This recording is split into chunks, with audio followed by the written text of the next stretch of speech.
Hello everyone, today we will talk about how to fix or how to solve the problem of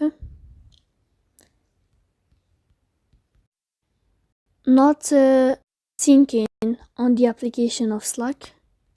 You will click on settings. In this page you can click on apps, default apps, app settings. On above you can search about Slack and you will enter. Then you can click on first stop and you can click OK. After that you'll enter to the window of storage. Here you can click clear cache. In the end you can turn off your phone and you can turn on your phone again to fix that problem. So please don't forget to support us by like and subscribe.